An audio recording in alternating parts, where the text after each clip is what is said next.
Dear students, welcome to gits measures. आज की इस वीडियो में एक्सप्लेन करने जा रहा हूँ आइडेंटिटी ऑपरेटर्स इन पाइथन, और इसको मैं बड़ा सिंपल से बड़े मजेदार एग्जांपल से एक्सप्लेन करूंगा और विद एग्जीक्यूशन आपको एक्सप्लेन करूंगा, तो इसीलिए इसको लास्ट तक जरूर देखना। तो देखो, आइडेंटिटी ऑपरेटर्स में मेनली यही 3 लाइंस हैं, इनको नोट कर लेना।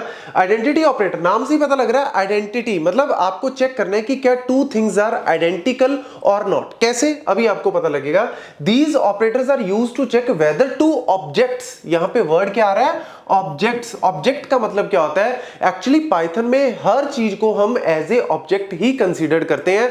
और क्यों? क्योंकि ऑब्जेक्ट ओरिएंटेड बेस्ड है, तो यहां पे everything is considered as object. और उस ऑब्जेक्ट का कुछ ना कुछ नेम हो सकता है, जिसको हम नेम या फिर टैग बोल सकते हैं, और उस ऑब्जेक्ट को पाइथन कहीं ना कहीं स्टोर करेगा। वो एक उसकी मेमोरी लोकेशन हो सकती है। नहीं समझ आया? ये देखो जी, कुछ भी नहीं है, आपने 10 बार पहले किया हुआ है। x is equal to 10। अब यहाँ पे ये जो 10 है, ये क्या हो गया, एक ऑब्जेक्ट की वैल्यू हमने यहाँ पे असाइन कर दी। तो एक ऑब्जेक्ट यहाँ पे क्रिएट कर रहे हैं, उस ऑब्जेक्ट का नेम क्या हो गया, x हो गया, जिसको हम नेम या फिर टैग बोल सकते हैं। अब यार ये वैल्यू जो है वो 10 कहीं ना कहीं, ये जो ऑब्जेक्ट है आपका 10, ये कहीं ना कहीं तो स्टोर होगा ना मेमोरी में। तो वो जो मेमोरी में हमने स्टोर किया, उसकी कोई ना कोई लोकेशन होगी ना मेमोरी में, ऑब्वियसली कहीं ना कहीं लोकेशन तो होगी। लेट्स से उसकी लोकेशन है 1000। तो ये क्या है, उस ऑब्जेक्ट की मेमोरी लोकेशन। और इस मेमोरी लोकेशन को आप ऑब्जेक्ट की आईडी भी बोल सकते हो। क्या बोल सकते हो? ऑब्जेक्ट की आईडी। तो ये ऑब्जेक्ट की आईडी हो गया, मेमोरी लोकेशन। ये ऑब्जेक्ट की वैल्यू होगी, और ये ऑब्जेक्ट का नेम या फिर टैग आप बोल सकते हो। बस यही कॉन्सेप्ट है कि आपने ये चेक करना है कि दो ऑब्जेक्ट क्या उनकी आईडी सेम है या नहीं। आईडी मतलब मेमोरी लोकेशन। उसके अंदर अगर वैल्यूज, उन दो ऑब्जेक्ट्स की अगर वैल्यू सेम होगी, उसका टाइप सेम होगा और मेमोरी लोकेशन अगर सेम होगी, तो ऑब्वियसली फिर ये आइडेंटिटी क्या करेगा, ट्रू रिटर्न करेगा, मतलब इज ट्रू रिटर्न करेगा। अदरवाइज इज जो है वो आपका फॉल्स रिटर्न करेगा। और ये ट्रू और फॉल्स के केस में ही करता है। जैसे सिंपल सा एग्जांपल है, मैंने यहाँ पे x लिया और उसकी वैल्यू लेट से मैंने ले ली 10। तो यहाँ पे क्या किया, जैसे अगर मैं यहाँ पे लिखूं x इज इक्वल टू 10, तो ये क्या होगा, इस तरीके से x है उसका ऑब्जेक्ट का नेम हो गया, ये ऑब्जेक्ट की वैल्यू होगी, और ये ऑब्जेक्ट का लेट्स सपोज एक एड्रेस हो गया। अब यहां पे मैंने क्या लिया, y इज इक्वल टू 10 लिया। तो नॉर्मल प्रोग्रामिंग लैंग्वेज में अगर आपने C या C++ किया हो, तो उसमें क्या होता है, C में हमारे पास क्या होता है, एक y बन जाता है और एक मेमोरी उसकी जो है वो नई असाइन हो जाती है, लेट्स से 1004, और उसमें वैल्यू क्या आ गई, 10 वैल्यू आ गई। मतलब ये एक ऑब्जेक्ट अलग है, ये एक डिफरेंट ऑब्जेक्ट है, जनरली जैसे C में हम करते हैं।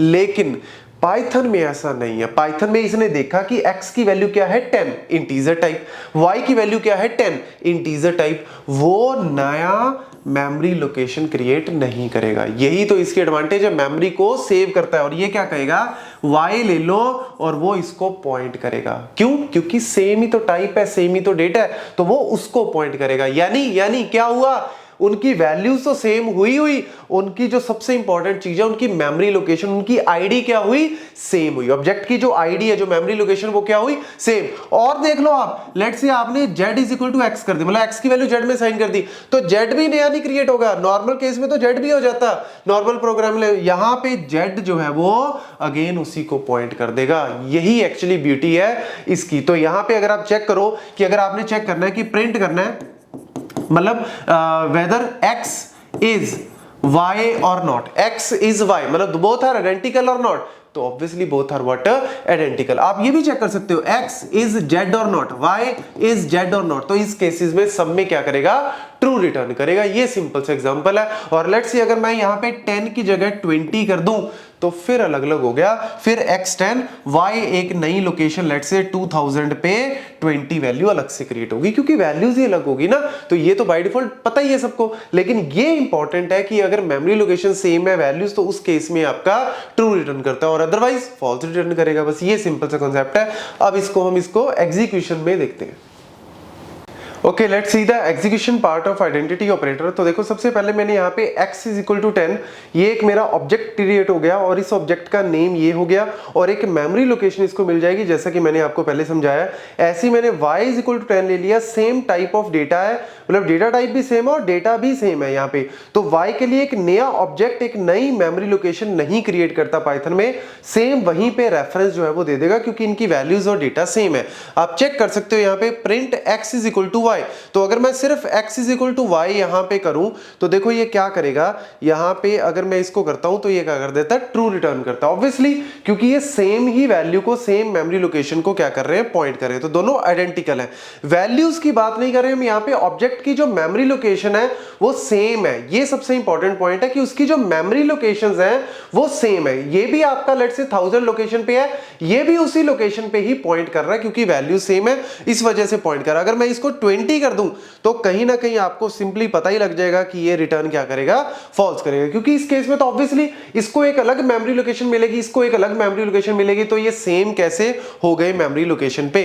तो ये सिंपल सा एग्जांपल है। और अगर लेट्स से मैं यहां पे, जैसा कि मैंने पहले ही आपको करके दिखाया था, अगर मैं x is equal to z, मतलब मैंने x जो है वो उठाया और x की वैल्यू को z में असाइन कर दिया, तो z भी क्या होगा, एक नया क्रिएट नहीं होगा, z भी एक्चुअल में उसी को ही पॉइंट करेगा। तो यही इस चीज की ब्यूटी है कि अगर आप सेम टाइप के मल्टीपल क्रिएट कर रहे हो तो ये उस केस में सबको सेम मेमोरी लोकेशन पे ही देता है। तो same memory location, same memory location, same, तो ये सेम मेमोरी लोकेशन की वजह से इनकी जो आईडी का, जो ऑब्जेक्ट की जो आईडी है वो एक्चुअल में क्या है, सेम है, इस वजह से आंसर। आप इसको आईडी को भी प्रिंट करा सकते हो। लेट्स से आप कहते हो कि सर आईडी को प्रिंट कराएं, मतलब मेमोरी लोकेशन को प्रिंट कराएं, हाँ जी करवा देते हैं। ID of let's say x, आपने आईडी ऑफ एक्स करना है, ठीक है। ऐसे ही आप कहते हो कि सर मुझे आईडी ऑफ वाई भी चेक करनी है, तो आप ID of Y, even ID of Z भी आप चेक कर सकते हो। तो ID of Y, ID of Z, मैं सारा एक बार में करता हूं, तो देख लो आप ध्यान से देखना क्या आउटपुट आ रही है। ऑब्वियसली ट्रू ट्रू तो पहले ही आ रही थी। ये आईडी है एक्स की, ये आईडी है ऑब्जेक्ट वाई की, ये आईडी है ऑब्जेक्ट जेड की। तो देख लो तीनों की जो मेमोरी लोकेशन है वो क्या है, सेम है। और ये क्यों है, क्योंकि उनका डेटा सेम था। अगर डेटा अलग हो जाता तो मेमोरी लोकेशन ऑब्वियसली अलग हो, लेकिन नॉर्मल प्रोग्रामिंग लैंग्वेज लाइक सी में, जैसे हमने पहले भी किया हुआ है, इसको अलग क्रिएट करता है, इसको अलग मेमोरी लोकेशन, इसको अलग, बट यहां पे ये इसकी ब्यूटी है। अब आ जाता है सर, अगर आपके इंटरव्यूज में कहीं पे भी पूछ ले कि ठीक है ये चीज हमारी वर्क कर रही है, स्ट्रिंग के केस में भी वर्क करती है, ये आपकी नॉर्मल इंटीजर वाला तो वर्क कर ही रहा है, स्ट्रिंग के केस में भी आप चेक कर सकते हो, स्ट्रिंग के केस में भी आपका ट्रू रिटर्न करेगा, तो ये भी कोई प्रॉब्लम नहीं है। अनटिल और अनलेस अगर आप वैल्यू ही चेंज कर देते हो, अगर आप वैल्यू चेंज कर देते हो फिर तो ऑब्वियसली आपका जो है वो आंसर कहीं ना कहीं गलत आएगा ही। लेकिन लिस्ट के केस में सर क्या होगा, अगर मैं लेट्स से लिस्ट क्रिएट करता हूं, उसके अंदर वैल्यू दे दी 10 20 30, लिस्ट 2 क्रिएट की 10 20 30, तो दिखने में तो ठीक है भैया, ये दोनों सेम ही तो लग रही है, तो चेक कर लेते हैं कि क्या रिटर्न करता है। तो मैंने जैसे ही इसको एंटर किया तो ध्यान से देख लो, नोट कर लो क्या रिटर्न किया, फॉल्स।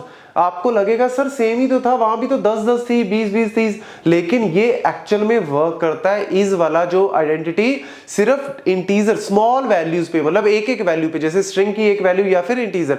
अगर आप कलेक्शन देते हो, यहाँ पे कलेक्शन अगर आप दे रहे हो, मल्टीपल कलेक्शन, तो उस केस में मतलब ऐसा डेटा स्ट्रक्चर लाइक लिस्ट हो गया, टपल हो गया, डिक्शनरी हो गया, उस केसेस में ये बाय डिफॉल्ट फॉल्स रिटर्न करता है। क्यों?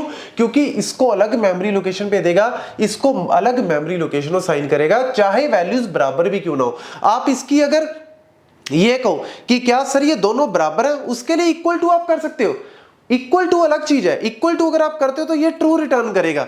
क्यों? क्योंकि वैल्यूज तो दोनों की सेम ही है, लेकिन यहां पे मैं फिर आपको बता दूं कि वैल्यूज की बात नहीं कर रहे, उसका जो ऑब्जेक्ट है जिसमें वो डला है, वो ऑब्जेक्ट जो है वो क्या है, अलग अलग है, वो मेमोरी लोकेशन क्या है, अलग अलग है। यही इस चीज का मेन क्रक्स है, इसका मेन जो इंपॉर्टेंट पार्ट यही है। तो ये क्या कर रहा है, और आप चेक भी कर सकते हो, आईडी भी देख लो, यहाँ पे ये मेमोरी लोकेशन अलग है लिस्ट 1 की, इसकी मेमोरी लोकेशन अलग है, इसी वजह से ये फॉल्स रिटर्न कर रहा है। और लास्ट में स्ट्रिंग के केस में तो आपको मैंने बता ही दिया कि ऑब्वियसली अगर आप इस करते हो तो ये क्या कर रिटर्न करेगा, ट्रू।